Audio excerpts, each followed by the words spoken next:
Samedi 28 janvier, dans quelle époque, Léa Salamé a évoqué l'anniversaire de Christophe de Chavannes. Un sujet visiblement sensible.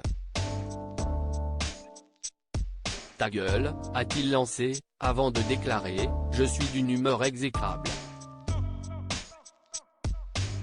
Un duo de choc.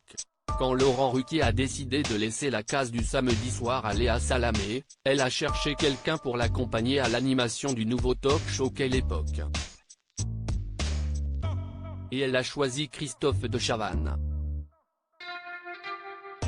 C'est moi qui l'ai appelé, a expliqué Léa Salamé, dans TPMP, en septembre.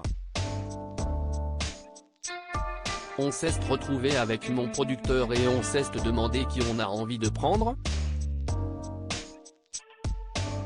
On a écrit 3 noms chacun sur petit papier, mon producteur et moi, et on s'est vu. On a donné notre liste de noms que je ne donnerai pas.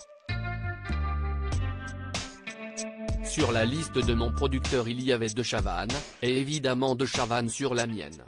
Moi j'étais fan, je le regardais dans les années 90. J'ai grandi avec lui. Léa Salamé et Christophe de Chavannes se sont rencontrés début juillet, et le courant est passé. Il a débarqué avec une demi-heure de retard.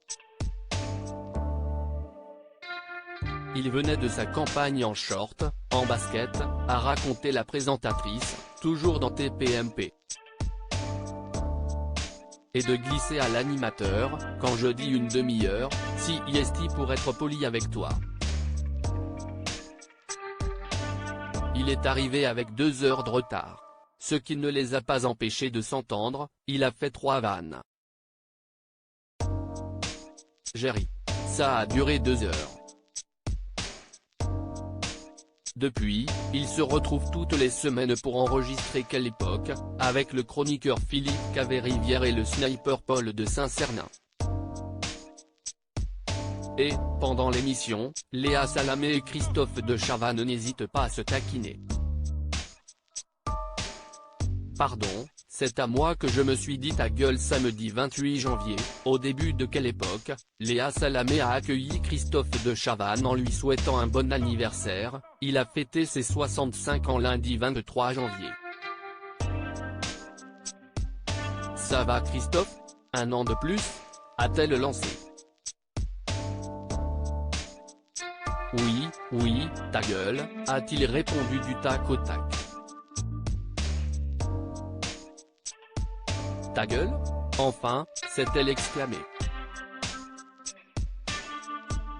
Pardon, c'est à moi que je me suis dit ta gueule, a assuré Christophe de Chavannes, avant d'expliquer qu'il vivait très mal son 65e anniversaire, je me suis dit que j'en avais rien foutre, un an de plus, et en fait, ça m'a mis une mine. Donc je suis d'une humeur exécrable. Bonne ambiance.